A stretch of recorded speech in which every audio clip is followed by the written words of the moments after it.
Meditações no Evangelho de João. João capítulo 11, do versículo 17 ao versículo 29. Chegando Jesus, encontrou Lázaro já sepultado havia 4 dias. Ora, Betânia estava a cerca de 15 estádios perto de Jerusalém.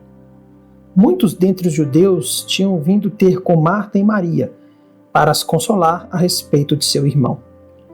Marta, quando soube que vinha Jesus, saiu ao seu encontro. Maria, porém, ficou sentada em casa. Disse, pois, Marta a Jesus: Senhor, se estiveras aqui, não teria morrido meu irmão. Mas também sei que, mesmo agora, tudo quanto pedires a Deus, Deus te concederá. Declarou-lhe Jesus: Teu irmão há de ressurgir. Eu sei, replicou Marta, que ele há de ressurgir na ressurreição, no último dia. Disse-lhe Jesus: Eu sou a ressurreição e a vida. Quem crê em mim, ainda que morra, viverá. E todo o que vive e crê em mim não morrerá eternamente. Crês isto? Sim, Senhor, respondeu ela. Eu tenho crido que tu és o Cristo, o Filho de Deus que devia vir ao mundo.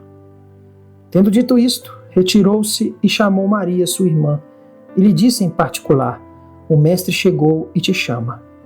Ela, ouvindo isto, levantou-se depressa e foi ter com ele. Há uma simplicidade tão grandiosa nesta passagem que ela quase se estraga com qualquer exposição humana. Comentar uma passagem tão simples como essa é como dourar o ouro ou pintar os lírios. Contudo, ela lança muita luz sobre um assunto que nunca poderemos compreender o bastante: o verdadeiro caráter do povo de Cristo. Os retratos dos cristãos na Bíblia são muito fiéis e nos mostram exatamente como eles foram. Aprendemos então, em primeiro lugar, que até nos corações dos verdadeiros crentes há uma estranha mistura de graça e de fraqueza. Vemos isso claramente ilustrado nas palavras de Marta e de Maria. Ambas tiveram fé suficiente para dizer: Senhor, se estivesses aqui, meu irmão não teria morrido. Contudo, nenhuma delas pareceu se lembrar de que a morte de Lázaro não dependia da ausência de Cristo, e que o nosso Senhor, se quisesse, poderia ter impedido a sua morte com apenas uma palavra, sem sequer ir a Betânia. Marta tinha conhecimento suficiente para dizer: Eu sei que mesmo agora, tudo o que pedires a Deus, Deus te concederá. Sei que meu irmão ressuscitará no último dia. Creio que tu és o Cristo, o Filho de Deus. Só que mesmo ela não conseguia ir além disso. Seus olhos turvos e suas mãos trêmulas não conseguiam segurar a grande verdade de que aquele que estava diante dela tinha as chaves da vida e da morte e que em seu mestre habitava toda a plenitude da divindade em forma corporal. Marta possuía olhos espirituais, mas nessa situação ela via como por um espelho embaçado. Ela tinha um conhecimento espiritual correto, mas apenas em parte. Ela tinha fé verdadeira, mas sua fé estava misturada com muita incredulidade.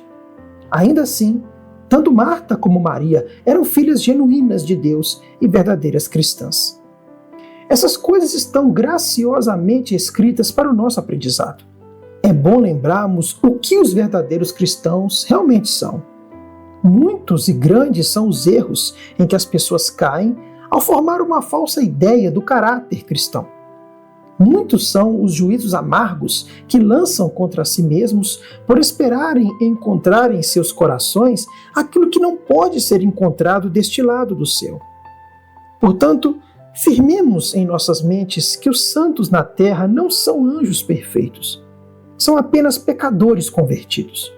São pecadores renovados, transformados, santificados sem dúvida, mas ainda assim pecadores, e continuarão sendo assim até morrerem. Como Marta e Maria, sua fé muitas vezes se enreda com muita incredulidade, e sua graça é cercada de muitas fraquezas. Feliz é o Filho de Deus que entende essas coisas e aprendeu a julgar corretamente tanto a si mesmo quanto aos outros. Raramente encontraremos um santo que não precise muitas vezes daquela oração: Senhor, eu creio, mas me ajude em minha incredulidade. Em segundo lugar, nós aprendemos quanta necessidade muitos crentes têm de uma visão clara da pessoa, do ofício e do poder de Cristo. Este é um ponto que aparece com força na conhecida declaração que nosso Senhor dirigiu a Marta. Em resposta à sua vaga e vacilante afirmação de fé na ressurreição no último dia, Jesus proclama uma gloriosa verdade: Eu sou a ressurreição e a vida. Eu, o teu mestre, sou aquele que tem nas mãos as chaves da vida e da morte.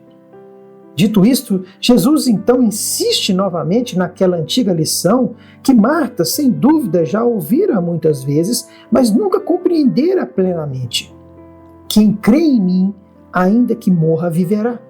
E todo aquele que vive e crê em mim, nunca morrerá.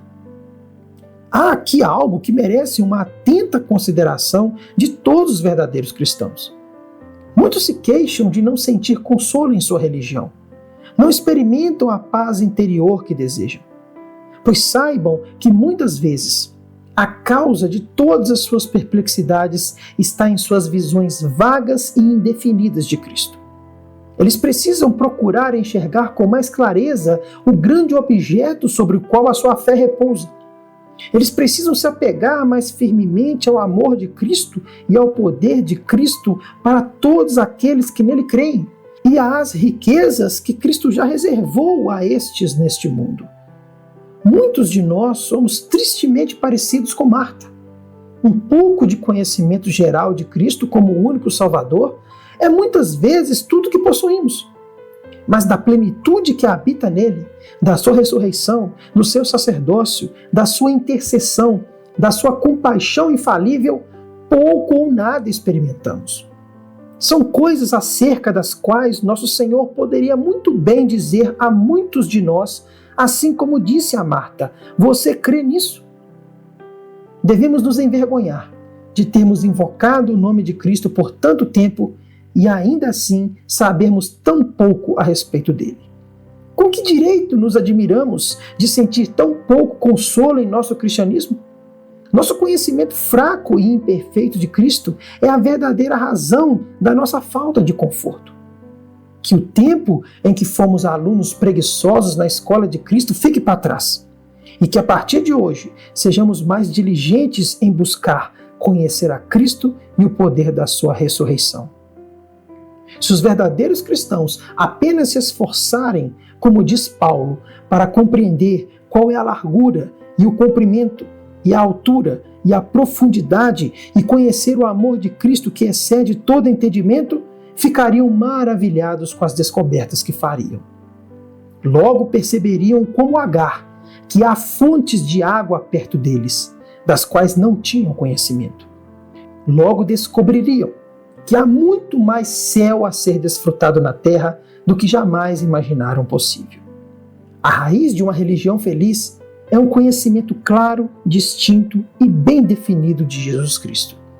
Mais conhecimento teria poupado Marta de muitos suspiros e lágrimas. Sem dúvida, o conhecimento por si só, se não for santificado, ele apenas incha. No entanto, por outro lado, sem o conhecimento claro de Cristo em todos os seus ofícios, não podemos esperar ser firmes na fé e constantes no tempo da necessidade.